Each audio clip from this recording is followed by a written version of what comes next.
You have fire in your gut? Okay, we're here for a reason to win games. So if you didn't have that fire in your gut, you better light the fire pretty fast.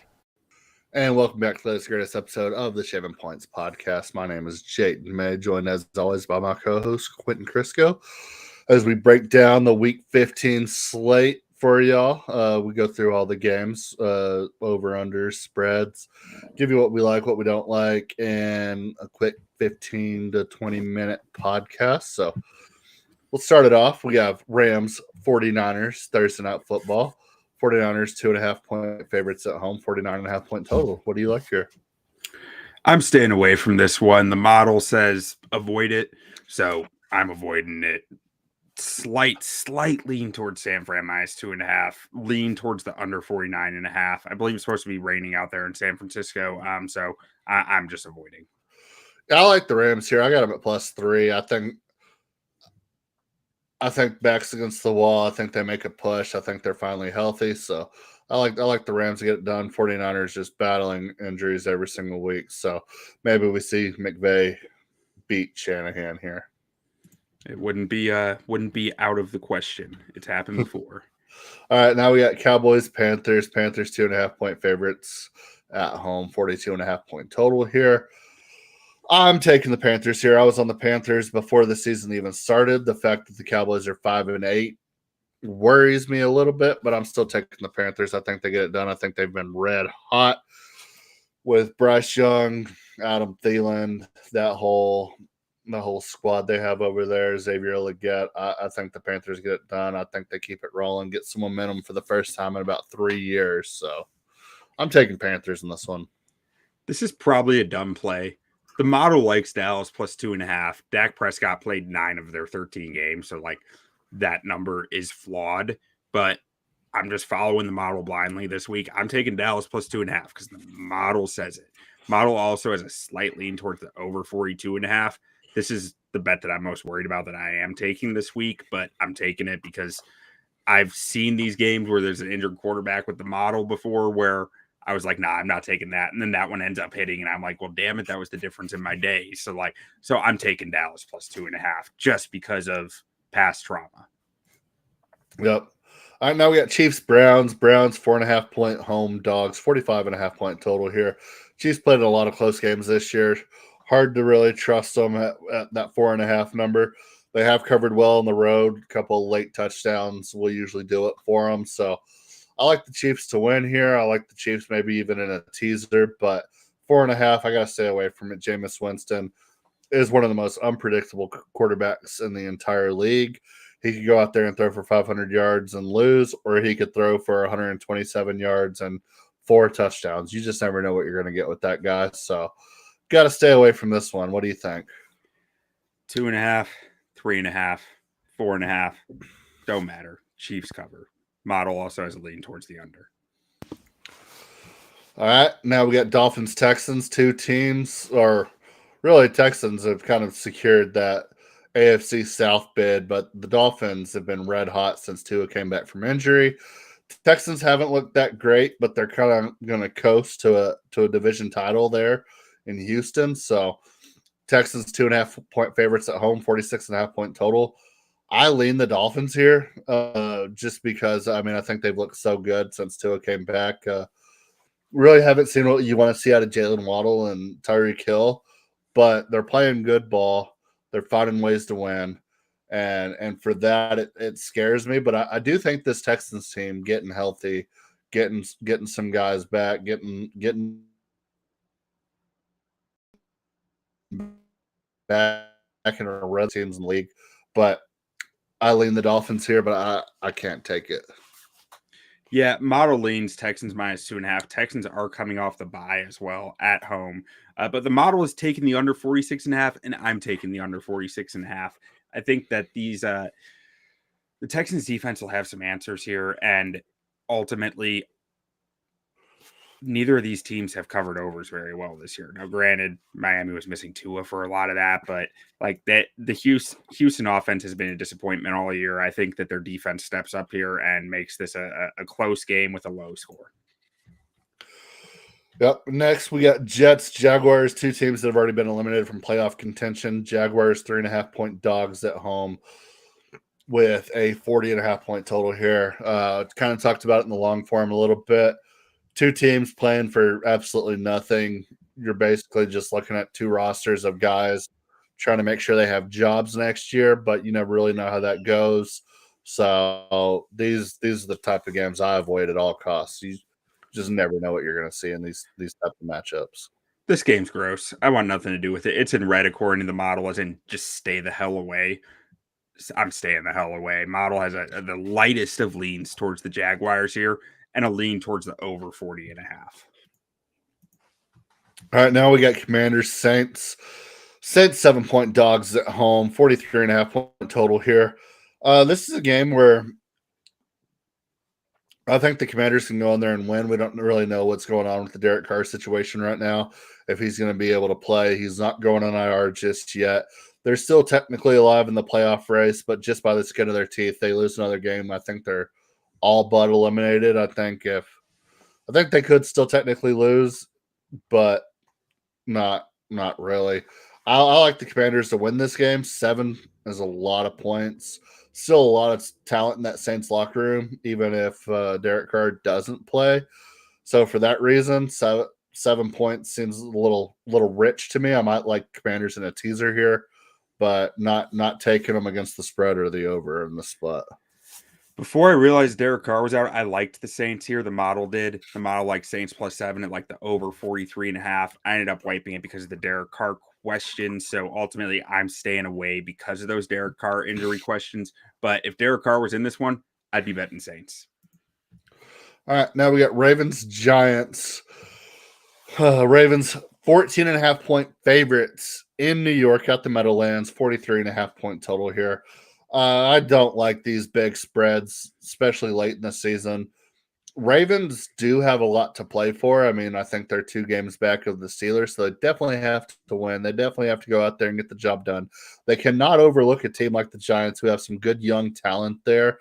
And even with the Dexter Lawrence being gone, I think the Ravens are still going to have to go out there, run the ball well.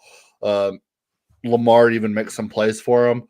But this is a game the Ravens could win by 30, or they could go out there and fuck around and squeak out a victory at the very end. So 14.5 points, way too rich for me. So I'm staying away from that. And then the total at 43.5, it's another one where if the Ravens do their job, they should go out there and win this game about 30-0, really. But you just never know these late game scenarios, late season scenarios.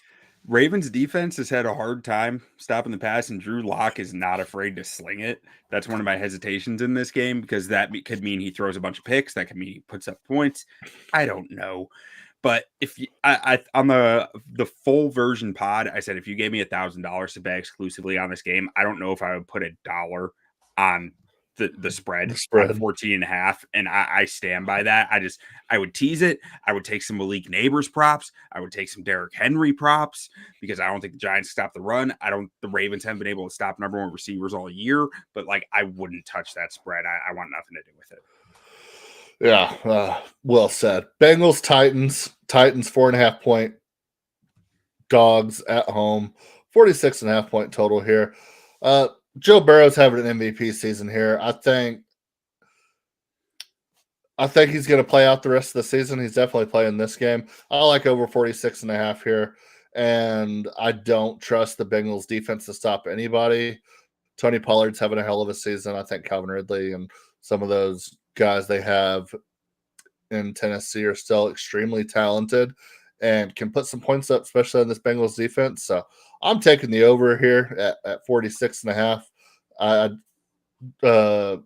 Jamar Chase is 5 straight games with a touchdown. Joe Burrow, I think we talked about it, pacing like 4,700 yards, 44 touchdowns, and 8 interceptions. Incredible season by Joe Burrow.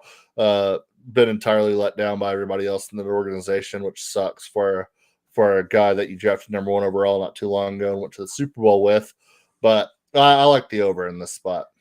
I'm taking Bengals -4.5. I don't trust Will Levis in this, even against the Bengals defense. I think he's going to have his Will Levis moments, So ultimately, I'm taking the Bengals Mayo minus 4.5, boy. even though the model doesn't have it as a bet. And the model says to stay away from the total. I get that with the Titans being so erratic week to week, but I do think the over is a good play here. I'm not taking it myself.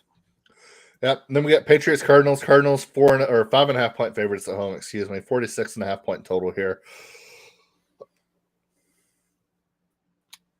I lean towards the Patriots just because I like the way Drake May's been playing, but the Cardinals 3 weeks ago were one of the hottest teams in football. They've kind of came back down to earth a little bit. I think 5.5 is a little bit too rich to take the Cardinals out here. I think the Patriots are a lot closer to the Cardinals in roster to be almost a touchdown underdog. Not taking the Patriots, but this might be my heaviest lean out of all of them.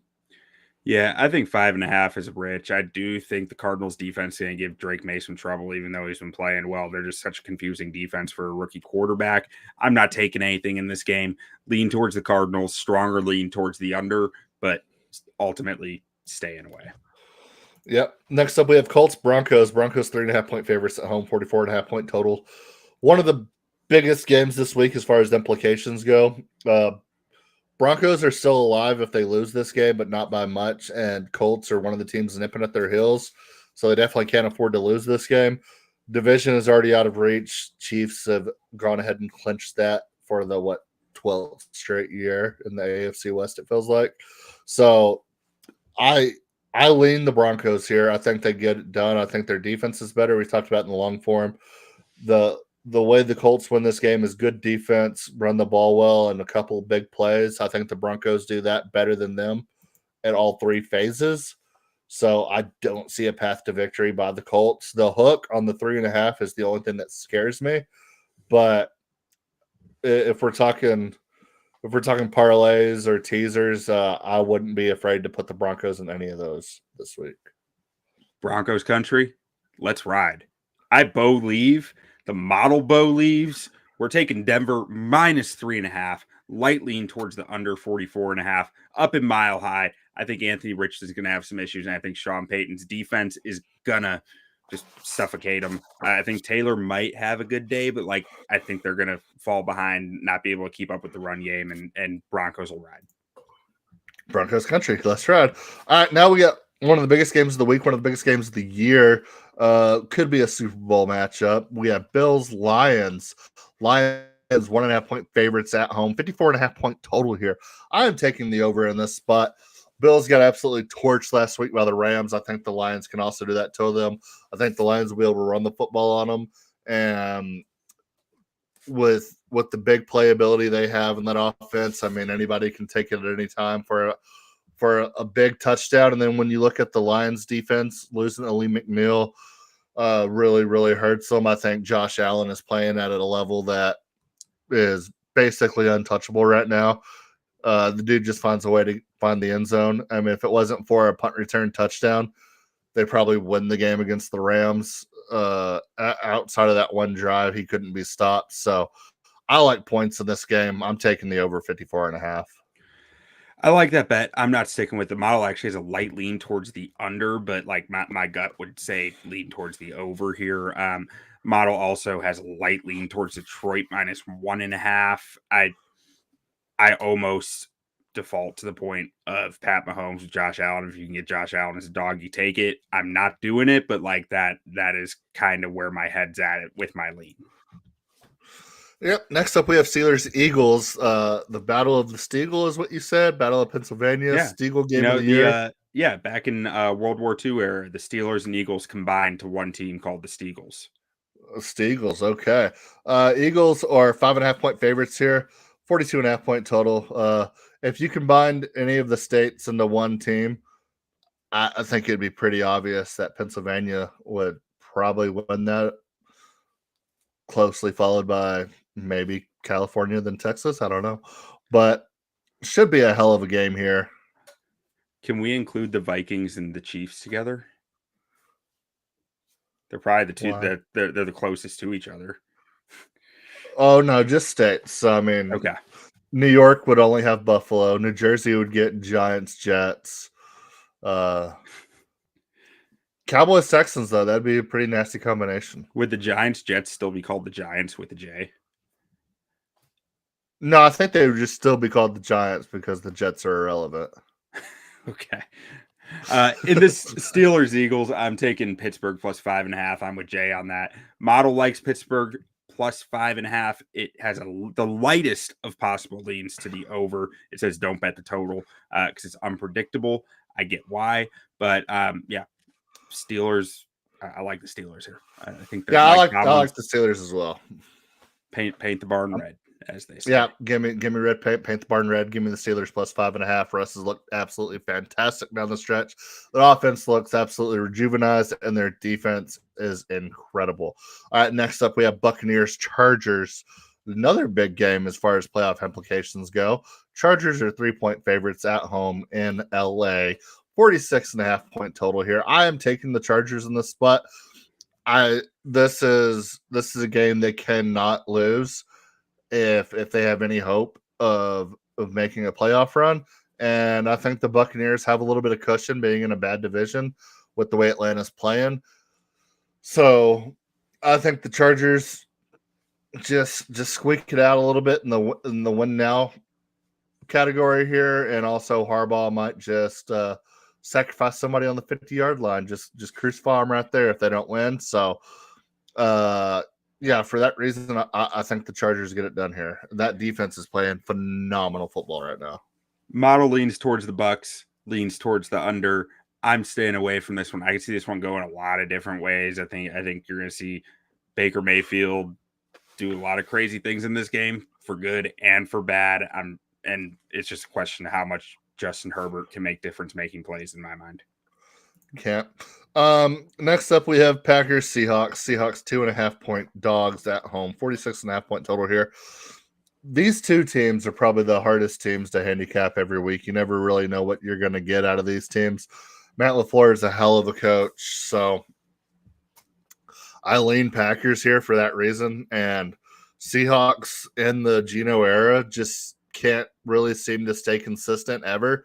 And they've won two really big games back to back. So for that reason, I lean the Packers. But outside of that, I don't really have a whole lot of reason to pick a side here. So staying away from it altogether, but I definitely lean Packers in this spot. Model leans towards the Packers and leads towards the over. I think I actually lean towards like a Seahawks money line bet here, just as a home dog. And a stronger lean towards the over from me, but I'm staying away. This is another one where I could see a lot of potential outcomes, and I don't think that's a smart way to bet. Yeah. Now we have Bears, Vikings. Vikings 7-point favorites at home, 44.5 point total here. Vikings have looked absolutely incredible here lately. That defense is playing really, really good football. Jordan Addison's really good. Justin Jefferson's really good. Sam Darnold might be good by proxy. I'm not sure. The jury's still out on it, but I like what the Bears have done this season. I mean, outside of that 49ers game last week, I think they've been trending in the right direction, especially with Thomas Brown coming in to be the head coach. So I like the offense to get back on track this week and be able to score points. So for that reason, I like the over 44.5 here. I think they find the end zone. I think Caleb gets it going early, but I think that Vikings offense is just going to be way too much to handle with all those weapons that they have. So I think it's going to be a shootout. I wouldn't be surprised if the Vikings cover this spread, but if you're looking for some juicy underdog money lines, Bears probably top of my list this week. I'm avoiding. I just can't take any more of the Bears. Like I'm gonna watch the game. I'm gonna watch it religiously. I'm gonna watch it again and again, doing O-line review and watching the tape. But like I can't. The Bears have been atrocious on the road this year. I can't put much faith in them anymore from a betting standpoint. Yep.